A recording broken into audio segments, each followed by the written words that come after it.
이동곤 목자님께서 에덴 동산이라는 제목으로 하나님의 말씀 전해 주시겠습니다.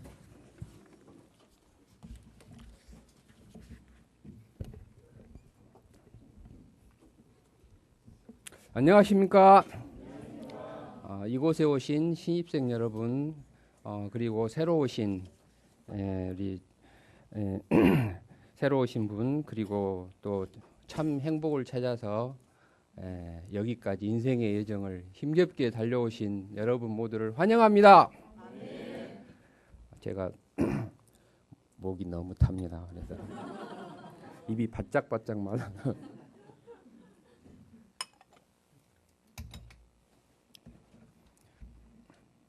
자, 요절 말씀 2장 8절 읽고 시작하겠습니다. 시작. 여호와 하나님이 동방의 에덴에 동산을 창설하시고 그 지으신 사람을 거기 두시니라. 동서고금을 막론하고 인간의 궁극적인 최대 관심사는 무엇일까요? 바로 행복일 것입니다. 밤늦게까지 열심히 공부하는 것도, 일하는 것도, 악기를 연주하거나 운동을 하거나 취미 생활을 하는 것도, 또 목표를 세우고 인내하는 것도 스스로 행복해지거나 혹은 후손이나 타인이 행복해지기를 바라기 때문인 것을 알 수 있습니다. 심지어는 도둑도 행복해지기에 피땀 흘려 도둑질을 연습하고, 악동도 남을 골탕 먹이거나 괴롭히면서 자신의 행복을 추구합니다.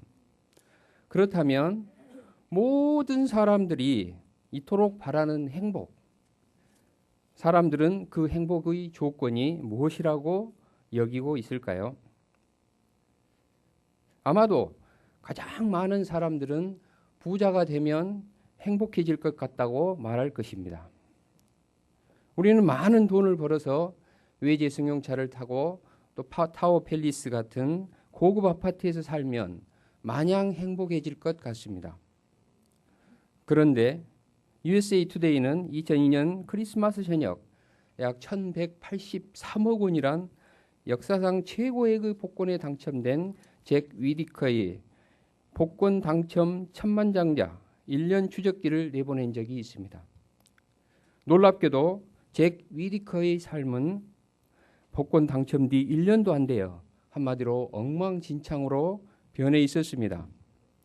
5차례 넘게 도난 사건을 당하고 폭행, 음주운전, 성추행 혐의로 체포되기도 하였고, 손녀딸과 또 그의 친구가 자신의 저택에서 약물 과다 복용으로 숨지기도 하는 등등 사상 최대의 복권 당첨은 그에게는 행복이 아니라 불행의 씨앗이었습니다. 그러면 로또 당첨 말고 꾸준히 노력해서 부자가 되면 좀 다를까요? 확고하고 바람직한 가치관이 형성되어 있다면 그럴 수도 있겠지만 이젠 단순히 부자 되는 것만으로는 행복하지 않습니다. 부자 되느라고 죽도록 고생만 하다가 건강을 해쳐 일찍 죽으면 아무 소용이 없기 때문입니다. 그래서 웰빙이라는 말이 인기를 누리고 있습니다. 음식을 먹어도 아무 음식이나 먹지 않고 웰빙 푸드를 골라서 먹습니다. 몸에 좋다는 것은 운동이든 헬스든 요가든 가리지 않고 뭐든지 열심히 합니다.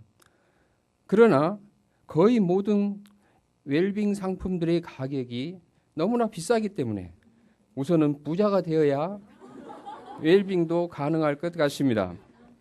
그러면 부자이고 건강하면 행복할까요? 독일 속담에는 명예를 잃으면 인생의 반을 잃은 것이라는 속담이 있다고 합니다. 성공해서 유명한 사람이 되어 모든 사람들이 나를 알아보고 우러러본다면 또한 얼마나 행복하겠습니까? 세정가에서는 빌 게이츠나 오프라 윈프리 같은 사람들의 성공 비결을 담은 책들이 불티나게 팔립니다. 성공하기 위해서 인맥도 쌓고, 성공하기 위해 공부도 하고 스펙도 쌓고, 성공하기 위해 열심히 일을 합니다. 은연중에 성공은 곧 행복이라는 관념이 자리 잡고 있기 때문일 것입니다. 그러면 부자이면서 건강하고 명예도 있으면 행복할까요? 고대 아테네 스토아 학파에서는 행복이란 개인이 처한 환경이나 가치관에 따라 달라지기 때문에 일률적으로 정할 수 없지만 최소한 세 가지 요소를 행복을 평가하는 기본으로 삼았는데 부와 건강과 명예가 유기적인 관계를 맺어 맞물린 톱니바퀴처럼 돌아가며 유지되어야 이제 겨우 행복할 기본 조건을 갖추었다고 하였습니다. 또 행복을 연구하는 사람들은 이 화면에 보듯이 행복해지는 방법으로 행복의 미니멈 법칙을 제시하거나 산술로 설명하기도 합니다. 지금 보시는 것은 산술로 설명한 것입니다. 행복은 원하는 것분에 가진 것이다. 행복이 커지려면 원하는 것이 적어야 되겠죠. 또 가진 것이 그러면 가진 것이 많게 되면 또 행복하게 됩니다. 그런데 일반적으로 가진 것이 많은 사람은 원하는 것도 더 많게 됩니다. 그래서 행복하고자 하는 것이 정말 어렵습니다. 그리고 또 가진 것도 적고 원하는 것도 적은 사람의 행복과 가진 것이 많고 원하는 것도 많은 사람, 이제 곱하기 100 하면 100%가 될 수도 있는데 과연 그 행복이 일치하는 것인가 하는 것을 볼 때 이 산술로도 이렇게 행복의 오묘한 것은 설명할 수가 없음을 알 수 있습니다. 그 앞에 그 물통 나오는 그림, 스토학파에서 주장하는 거 좀 비슷한데요. 이거는 행복의 미니멈 법칙이라는 것입니다. 전체 통이 위아래 가득 채워지면 100%라고 할 때 부가 지금 한 70%, 또 명예가 한 50%, 건강이 한 30% 정도 수준이라고 할 때 이 행복은 건강, 이 작은 것에 영향을 입는다는 것입니다. 행복의 그 물을 생수를 위해서 아무리 많이 부어도 건강 그 가장 낮은 30%의 수준에서 다 흘러 넘쳐버리기 때문에 가장 작은 그 행복의 구성 요소에 영향을 입는다는 그런 이론입니다. 그래서 이런 이론들은 이제 약점, 행복하려면 자기의 약점을 극대화하는, 그래서 건강을 끌어올려서 50%까지 끌어올리면 행복은 50% 수준이 된다고 그렇게 이론을 얘기합니다. 이것도 어찌 보면 좀 그럴듯합니다. 근데 어떤 분은 자기의 강점에 집중하라는 분도 있습니다. 그리고 또 전체적으로 낮아가지고 전체적으로 낮아서 생수가 적은 사람하고 전체적으로 많아서 생수가 많은 사람은 행복이 과연 같을 것인가? 이것도 좀 오묘한 좀 불분이 있습니다. 또 영국 BBC 다큐멘터리에서는 이렇게 행복 훈장 10계명을 발표했습니다. 읽어보면 참 도움이 되는 그런 내용입니다. 그런데 사실은 행복은 우리가 상식적으로 생각하는 것만큼 그렇게 단순하지 않습니다. 더욱 복잡하고 다변화된 현대에 와서는 국가별로 국민의 행복을 위하여 더욱 세분화된 세부 지표를 사용해서 행복 지수를 산출하여 정책에 반영하기도 합니다. 여기에는 경제적 가치뿐 아니라 너무 많기 때문에 제가 빨리 읽겠습니다. 삶의 만족도, 미래에 대한 기대, 실업률, 자부심, 희망, 사랑, 주거 환경, 소득, 일자리, 공동체 생활, 교육, 환경, 정치 참여, 건강, 치안, 일과 삶의 균형 등등 한 20가지 내외가 됩니다. 이러한 것들은 인간의 행복과 삶의 질을 포괄적으로 고려해서 정한 지표입니다. 이렇게 많은 지표들을 보면은 인간이 행복하려는데 이처럼 복잡하고 다양한 요소가 작용한다는 것, 그리고 참 행복하기 어려울 것 같다는 생각이 들게 합니다.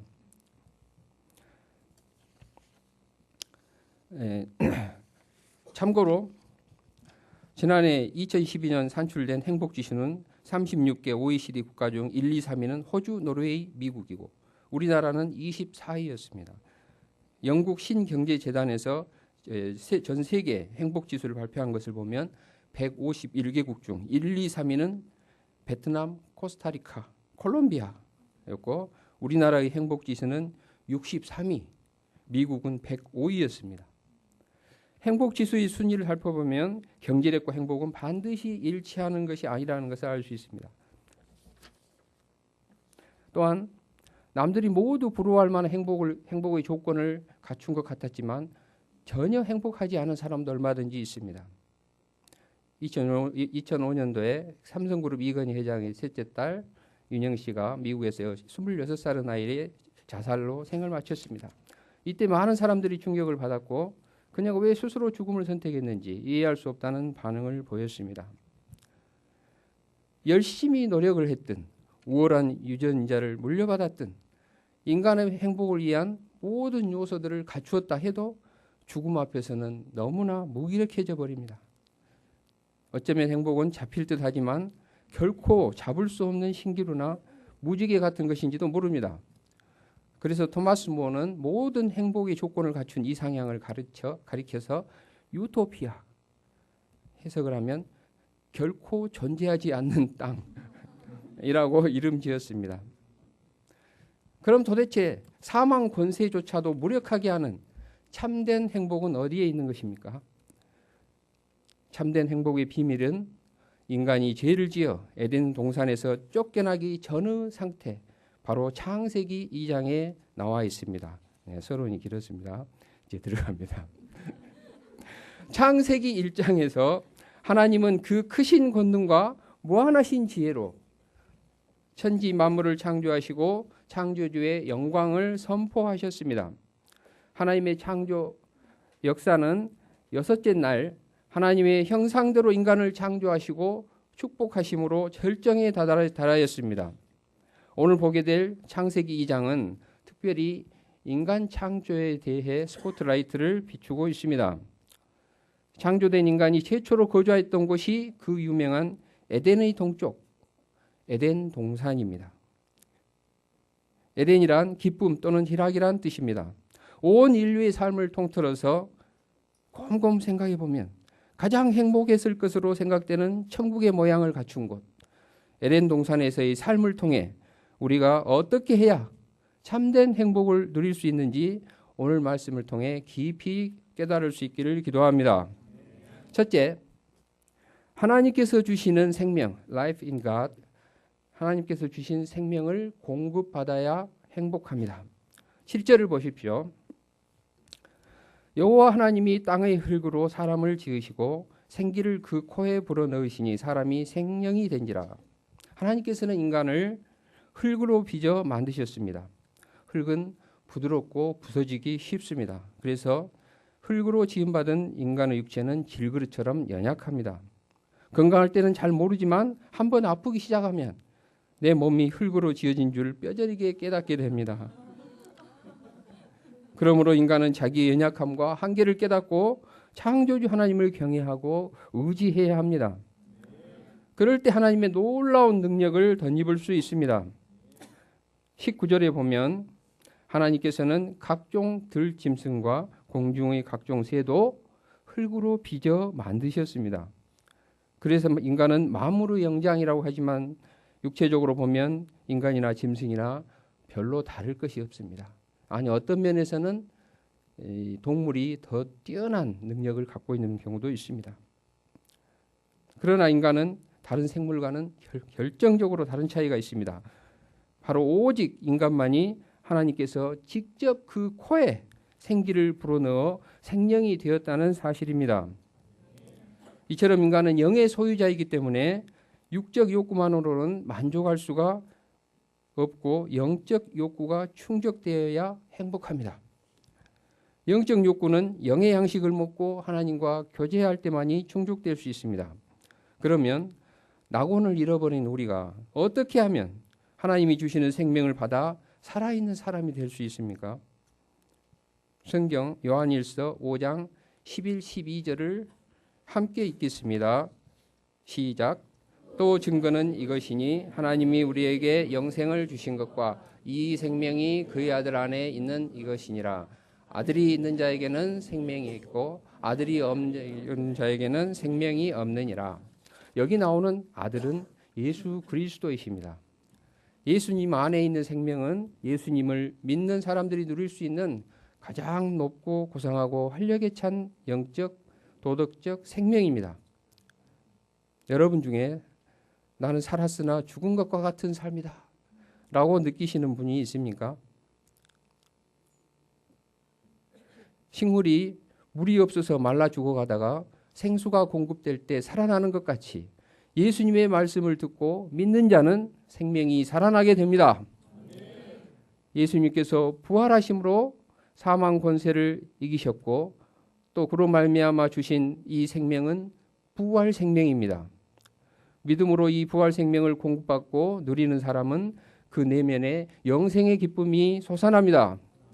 이 기쁨은 요한복음 5장 24절에서 말씀하듯이 죽음조차도 어쩌지 못하는 참된 행복으로 인한 기쁨입니다. 자, 요한복음 5장 24절을 함께 읽겠습니다. 시작. 내가 진실로 진실로 너희에게 이르노니 내 말을 듣고 또 나 보내신 이를 믿는 자는 영생을 얻었고 심판에 이르지 아니하나니 사망에서 생명으로 옮겼느니라. 둘째, 하나님께서 주시는 축복, blessing in God, 이 축복을 누리고 감사해야 행복합니다. 하나님은 에덴 동산에 보기 아름답고 먹기에 좋은 나무가 나게 하셨습니다.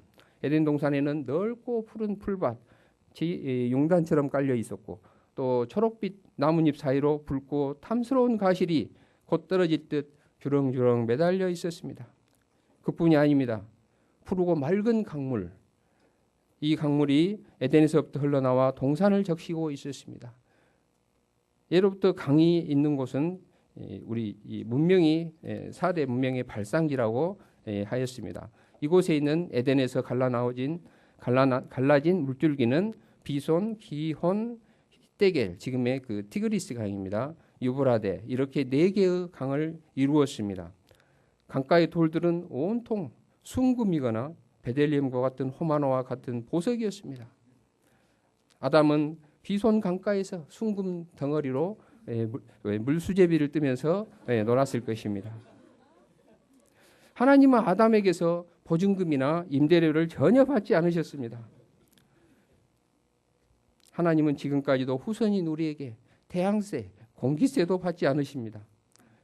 하나님은 이 모든 것을 아담에게 다만 은혜로 선물로 주셨습니다. 이처럼 하나님은 우리에게 축복 주시기를 기뻐하십니다. 주시되 후히 주시어 넘치도록 주시는 분이십니다. 그러면 우리는 어떻게 해야 되겠습니까? 부모님께서 우리에게 아낌없이 주시며 축복해 주실 때 우리가 자식이니 당연한 거지 하며 누리기만 하거나 또 부모님이 주신 것도 모르고 엉뚱한 사람에게 감사하다고 한다면 그 가정에 행복이 있을까요? 우리는 믿음으로 하나님께서 주시는 은혜와 축복을 잘 받아서 누리고 우상이 아닌 창조주 하나님께 감사의 표현을 할 때 충만한 행복을 유지할 수 있습니다.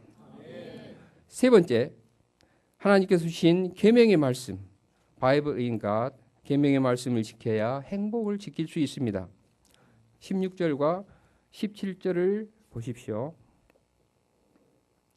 여호와 하나님이 그 사람에게 명하여 이르시되 동산 각종 나무 열매는 내가 임의로 먹되 선악을 알게 하는 나무 열매는 먹지 말라. 내가 먹는 날에는 반드시 죽으리라 하시니라. 하나님은 사람이 에덴 동산의 축복을 마음껏 누리도록 하셨습니다. 선악과 한 가지를 빼놓고 모든 과일을 임의로 먹을 수 있도록 하셨습니다. 여기에는 생명나무 실과를 따먹고 영생할 수 있는 자유도 포함이 됩니다. 하나님께서 왜 이런 자유를 인간에게 주셨을까요? 하나님은 인간을 프로그래밍된 로봇과 같이 로봇과는 달리 인격적인 존재로 만드시고 인간이 자율적으로 기쁨과 감사함으로 하나님과 교제하며 사랑을 나누기 원하셨습니다. 하나님은 인간이 하나님은 인간이 타락하여 하나님의 사랑을 거절하고 또 뜻을 거역할 위험에도 불구하고 자유의지를 선물로 주셨습니다. 그러나 하나님은 아담에게 자유를 주시되 동시에 선악을 알게 하는 나무, 이하 선악나무라고 하겠습니다. 이 실과는 먹지 말도록 명하셨습니다.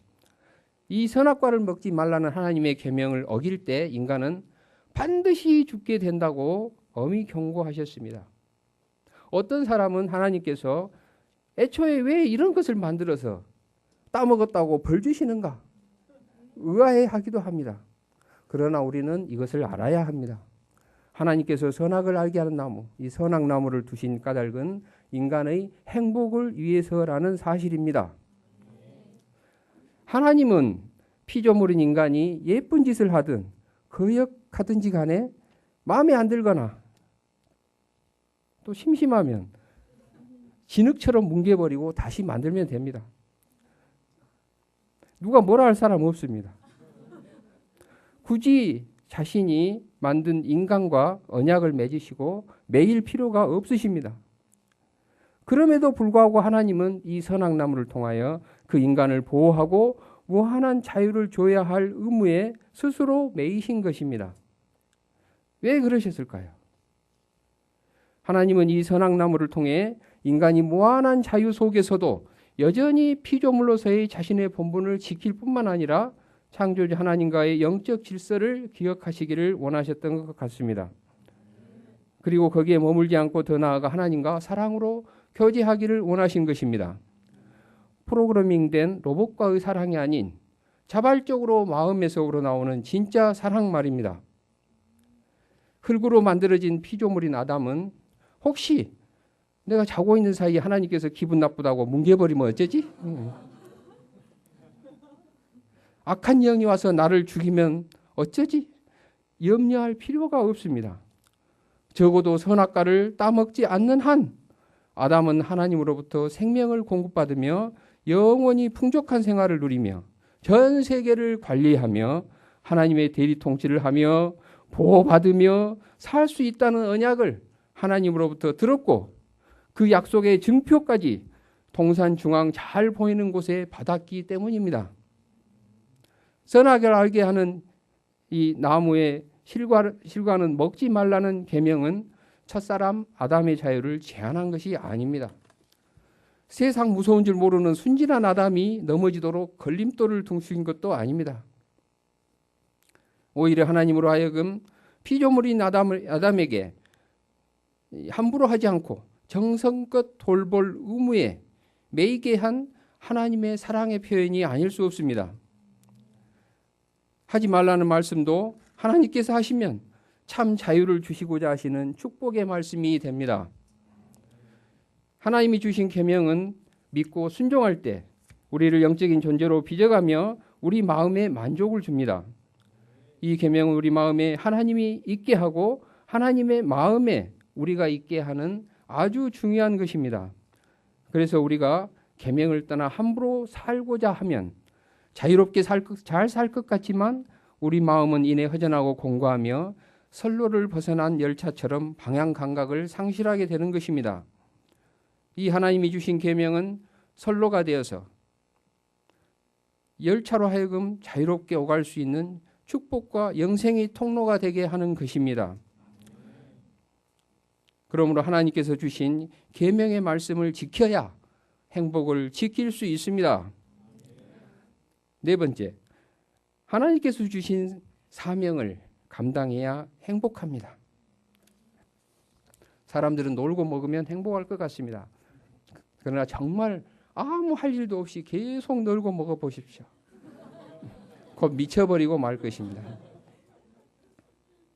천지를 창조하시며 엿새 동안 일하셨던 하나님께서는 아담에게 어떤 일을 맡기셨을까요?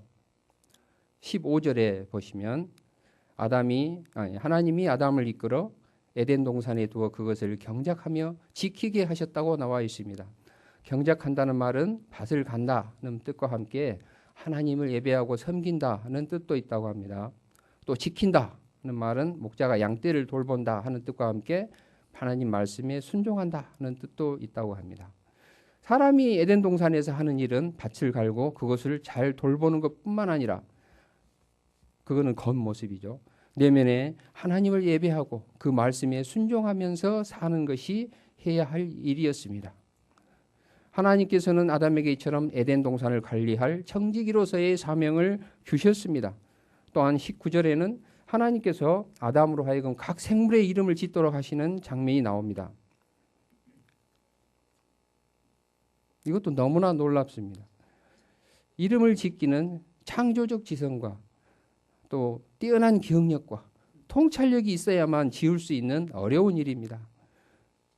너무나 많은 이름을 지어놓고 헷갈려서 너도 하마, 이것도 하마 라고 하거나 며칠 전에 독수리라고 해놓고 깜빡하고 어느 날 멋있게 나는 독수리의 모습을 보고 정말 새다운 새구나 라는 뜻으로 참새라고 또 이름을 주면 그 혼란을 어떻게 감당하겠습니까? 그것뿐이 아닙니다. 하필이면 아담이 이름 지으려고 면담할 때 가스가 나와 대대로 뿡뿡이라고 이름이 지어진다면 그 대상은 얼마나 서운하겠습니까? 먼 후대에 가서 세력이 좀 늘어나면 개명해달라고 방귀를 들어 혼란을 야기할 수도 있습니다. 이처럼 이름 짓는 일은 관리하는 데 너무나 중요하기 때문에 만든 사람의 고유 권한이요 또 그만한 능력을 인정받아야만 할 수 있는 일입니다. 하나님께서 아담이 이름을 짓도록 하셨다는 것은 하나님의 고유한 권한을 아담에게 위임하셨고 또 신뢰할 수 있는 능력을 부여했다는 뜻입니다. 사명이란 하나님께서 우리에게 위임하신 일입니다. 물론 하나님은 전지전능하시기 때문에 하나님께서 다 하실 수 있으십니다. 그러나 하나님께서는 이 세상을 돌보고 관리하는 일에 있어서 우리 인간과 함께 동역하기를 원하셨습니다. 세상의 창조자께서 이 작고 연약한 인간을 믿어주고 함께 일하기를 원하신다는 것만큼 영광스럽고 의미 있고 값진 일은 없습니다. 그래서 하나님이 주신 사명은 우리를 더욱 능력 있는 인간답게 이끌어주고 우리 삶에 풍성한 열매를 맺게 해주시는 것입니다. 사명자는 고난 중에도 행복할 수 있습니다. 사명에 불타는 사람은 하나님의 뜻하시는 바가 이루어질 때까지 결코 죽지 않습니다. 다섯째, 하나님께서 세우신 가정, 홈인가 가정을 이루어야 행복합니다. 18절을 보십시오. 여호와 하나님이 이르시되 사람이 혼자 사는 것이 좋지 아니하니 내가 그를 위하여 돕는 배필을 지으리라 하시니라. 돕는 배필을 지으신다고 하셔놓고 바로 여자를 지으신 것이 아니었습니다.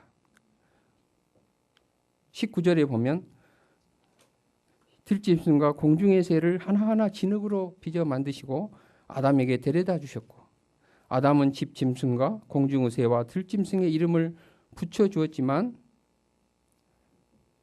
그 가운데는 그의 일을 거둘 짝이 보이지 않았다. 이렇게 새 번역에는 표현되어 있습니다. 하나님께서 혹시 짐승이나 새 중에 짝이 있을까 해서 먼저 실험해 본 것일까요? 오늘날에는 애완견하고 평생 해로하고 유산도 남겨주는 사람도 있습니다만 하나님께서는 이름을 붙여주며 친밀하게 지내는 짐승들이 아담과 함께할 동역자, 아담의 일을 거둘 짝이 될 수 없음을 아담이 깨닫기를 원하셨던 것 같습니다. 이와 동시에 하나님께서는 함께 생각하고 기도하고 서로 이해하고 사랑하고 사명을 감당할 동역자가 필요하다는 것을 아담이 깨닫기를 원하셨던 것 같습니다. 그냥 불쑥 채워주면 감사한 줄 모르는 게 인간입니다.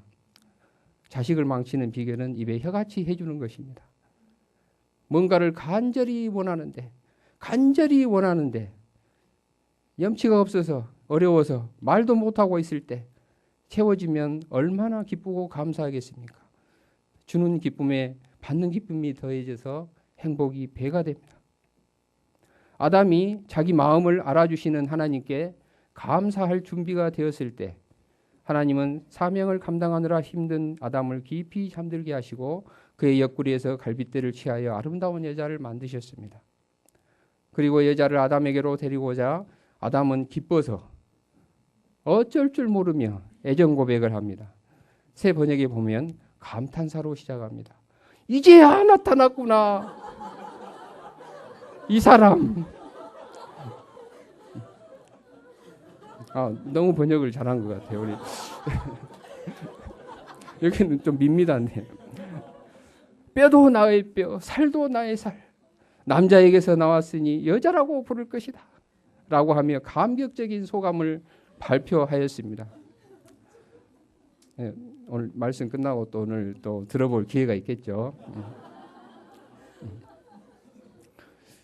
하나님께서는 여성이 남성을 지배하지 못하도록 머리뼈에서 취하지 않으시고 또 남자에게 짓밟히지 않도록 발뼈에서 취하지 아니하시고 그와 동등하게 하기에 옆구리에서 취하셨습니다. 또한 남자의 보호를 받기 위해서 팔 밑에서 취하시고 또 그의 사랑을 받기 위해 심장 가까운 곳에서 취하셨습니다. 이처럼 위치는 동등합니다. 그러나 사명은 다를 수 있습니다. 여성의 사명은 남자를 돕는 것입니다. 형제들은 큰 소리를 잘 치지만 갈빗대가 하나 없기 때문에 어딘가 부족합니다. 하나님께서 여성들에게 섬세한 직관력과 또 부드러움을 주신 것은 이 부족한 부분을 메꾸어주는 사명을 잘 감당하도록 하신 것입니다. 그러므로 자매님은 형제가 좀 부족하더라도 역사 창조의 주인공으로 설 수 있도록 역사 환경을 만들어야 합니다. 그렇지 않고 형제로 태어나지 못한 것을 억울하게 생각하고 형제를 지배하려 든다든가 또 형제를 의지하고 사랑을 독차지하려고 한다면 형제를 병들게 하고 자신도 비참하게 됩니다. 자매님이 어떻게 돕는가에 따라 형제는 하나님께 쓰실 만한 위대한 사명인으로 자랄 수 있습니다. 이와 같이 하나님께서 여성에게 주신 사명 또한 고귀한 것입니다. 그런데 오늘날 깨어진 가정으로 인해 고통받고 불행한 삶을 사는 이들이 얼마나 많이 있습니까? 그 원인이 바로 인본주의로 말미암아 결혼에서의 핵심인 신성함, 즉 하나님께서 이끌어 오셔서 맺어진 언약이라는 그 신성함이 사라졌기 때문입니다. 마음대로 사랑하고 마음대로 헤어지는 가운데 남편과 아내는 물론이요 자녀들은 씻기 어려운 큰 상처를 받습니다. 가정이 회복되어야 개인이 행복해질 수 있습니다. 가정 회복이란 상세기적인 가정으로 돌아가는 것을 의미합니다. 아담이 하나님께 또 없는 배필을 주세요 하고 보내주세요 하고 때를 쓰며 하나님께 간청한 것이 아닙니다.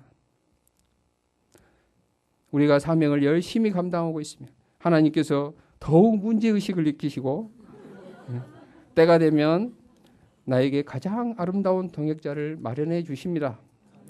그리고 행복한 결혼 생활의 지침을 가르쳐 주십니다.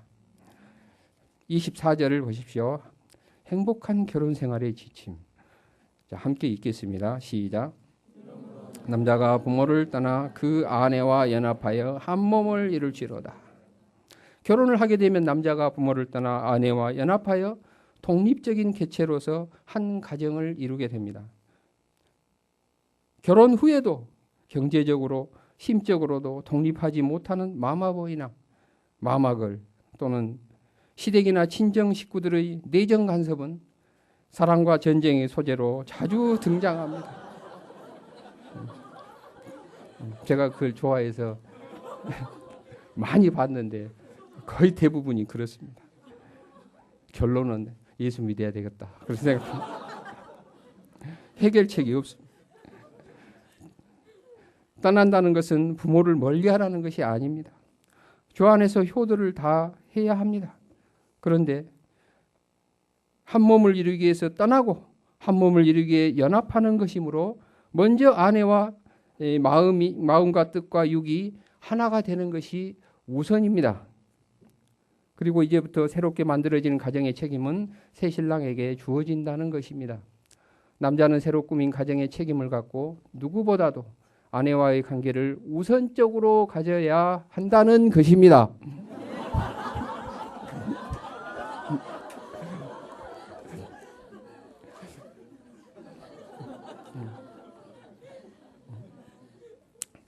여기서 연합이라는 말은 육체적 결합뿐만 아니라 인격의 결합, 영적 결합을 의미합니다.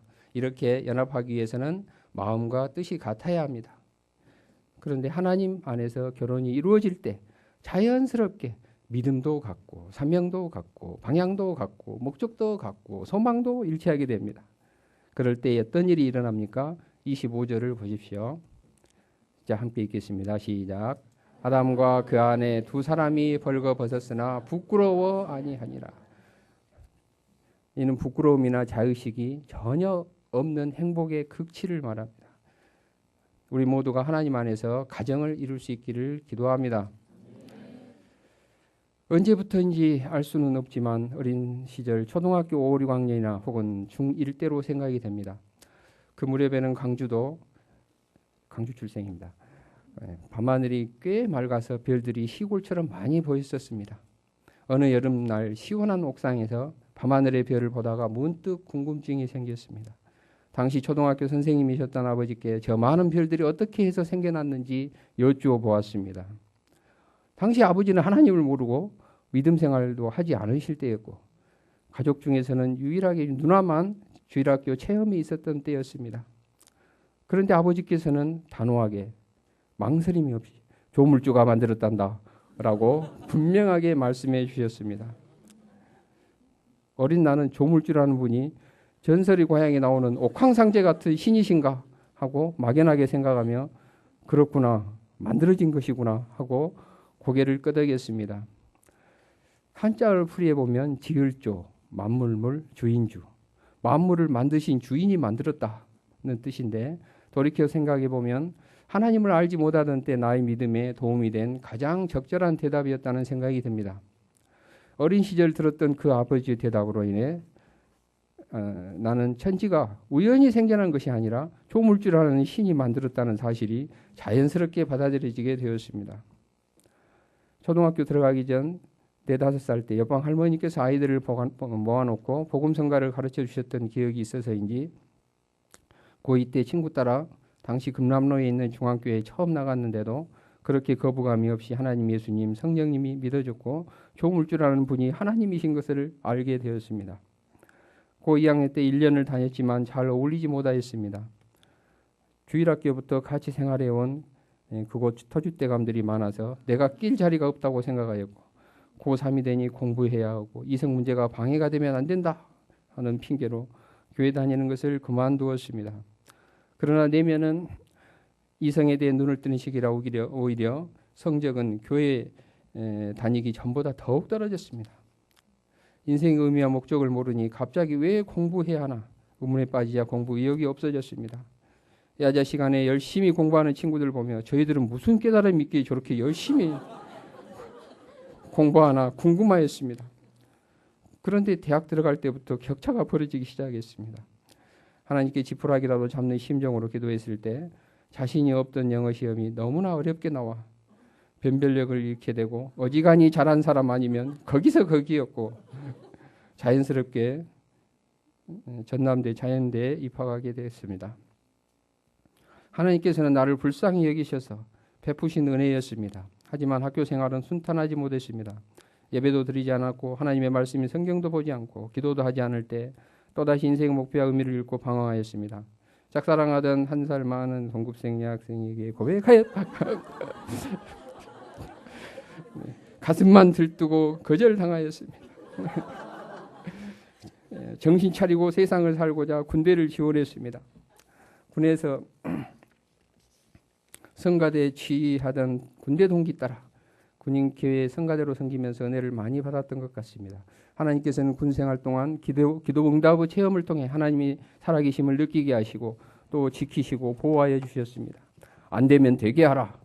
길이 없으면 만들어서라도 가라. 군생활을 하는 각오로 사회생활하면 성공할 수 있다는 자신감으로 충만하였고 전역은 물리학과에 복학하였지만 유혹이 많은 세상에서 자신감만으로는 너무나 무력해지는 것을 절감하였습니다. 고3 때 공부를 게을리한 것이 두고두고 마음에 걸렸습니다. 수능 공부에 대한 미련이 남아 다시 공부하기로 마음먹고 헐먼 수양관에서 5일간 금식하며 하나님의 뜻을 묻고자 하였습니다. 의료 선교사로 가도 좋을 것 같은 생각도 들고 어찌됐든 하나님 마음에 들려면 그런 생각해야 되겠죠. 특별히 막으시는 것 같지 않아서 다시 공부하였고 그 뒤로도 실패를 거듭 경험하며 겸손해진 마음이 되자 하나님의 은혜로 의대에 들어오게 되었습니다. 돌이켜보면 하나님께 기도한다는 의식이 있던 때로부터 줄곧 하나님께서는 응답하셨고, 현대를 들어갔을 때도 저대 의대에 들어왔을 때도 기도의 응답을 받은 거였지만 살아계신 하나님과 지속적인 관계성을 잘 맺지 못하였습니다. 나는 천지를 지으신 창조주 하나님의 능력은 인정하여 도움은 청하지만 그에 합당한 경배를 드리지 못하였고, 한마디로 하나님 사랑하고 경외하는 마음이 없었기 때문이었습니다. 95년 유배부 가을 수양회를 통해 하나님이 살아계심을 인격적으로 체험한 후에야 이제는 하나님의 영광을 위해 살겠다는 다짐을 자신 있게 할 수 있었습니다.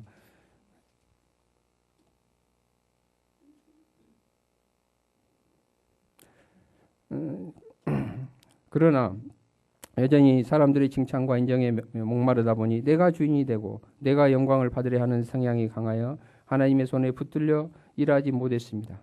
그거는 내가 아직 하나님을 잘 알지 못하기 때문이요, 또 선히 인도하시는 하나님을 믿고 맡기는 믿음이 부족했기 때문일 것입니다. 창세기 말씀을 듣고 준비하면서 전지전능하시고 사랑이 풍성하신 하나님은 내가 어찌해야 참 행복을 누릴 수 있는지 아시며 에덴 동산에서의 영적 질서를 회복하기 원하신다는 것을 느낄 수 있었습니다. 축복, blessing이라는 단어는 원래 bleed, 피를 흘리다라는 단어에서 나왔다고 합니다. 뭉개버려도 할 말 없는 피조물, 그것도 불순종한 피조물을 위해 십자가에서 피 흘려 죄를 대속하심으로 하나님과 관계성을 회복하게 하시고 하나님의 축복을 얻게 하신 주 예수 그리스도의 은혜를 감사 찬송합니다. 진정한 행복은 자기 만족에서 얻어지는 것이 아니라 가치가 있는 희생에서 느끼는 것임을 다시 한번 새기고, 가치 있는 희생의 길, 영혼 구원의 길을 주님과 동행함으로 참 행복의 길을 걸어갈 수 있기를 기도합니다. 이상에서 하나님이 창설하신 에덴 동산을 살펴볼 때 행복의 조건이 무엇인가를 알 수 있었습니다. 우리는 5가지 행복의 비결을 잊지 말아야겠습니다. 함께 따라해 보겠습니다. 5가지입니다. 우리 본토 발음으로 우리 스티븐이 한번 읽어주면 좋겠습니다. 네.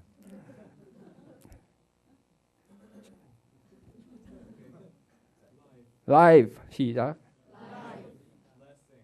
Blessing, Bible, Mission, Home,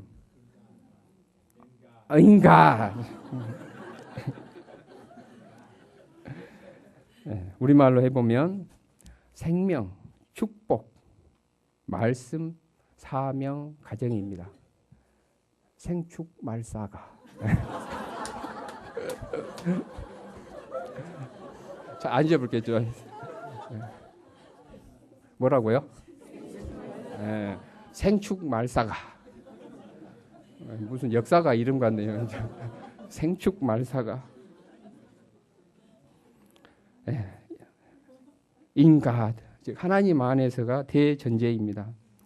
무엇보다도 우리에게 생명을 주시고 에덴 동산을 창설해 주신 하나님의 사랑의 하나님과 올바른 관계성을 맺고 있을 때 우리 삶에는 생명과 축복이 넘치고 말씀과 사명을 붙들면서 세상을 승리하며 아울러 가정에 행복이 깃들 것입니다. 우리가 하나님 안에서 에덴을 회복하고 참으로 행복된 인생을 살 수 있기를 기도합니다. 요절 말씀으로 생축말사를 한번 더 할까?